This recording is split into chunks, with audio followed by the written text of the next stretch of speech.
If you had just $1,000 to invest, what would you do with it? Most people either wait too long or they invest it the wrong way. In this video, I'll show you exactly how to invest your first $1,000 step by step, even if you're a complete beginner.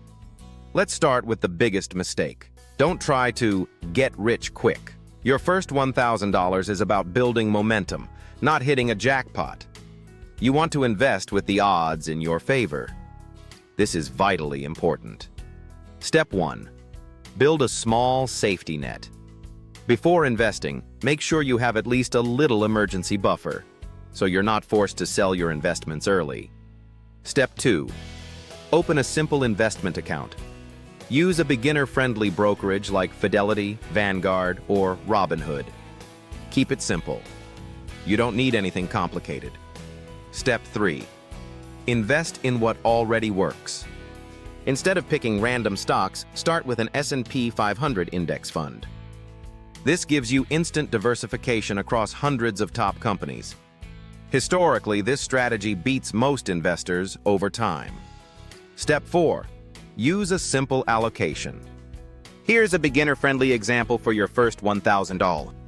$700 into an S&P 500 index fund, $200 into a total market fund, $100 into a high-quality individual stock. This keeps things safe while still giving you some growth potential. Step 5. Stay consistent. Your first $1,000 is just the beginning. The real power comes from investing regularly. You will experience a snowball effect. Even $50 or $100 per month adds up fast over time. Step 6. Think long-term. Ignore daily market noise.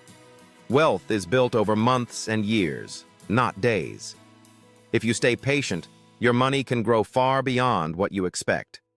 Most people never start. But you're different. You're taking action. And that's how wealth begins. If you want to build real financial freedom step by step, subscribe now, because I break this down in the simplest way possible.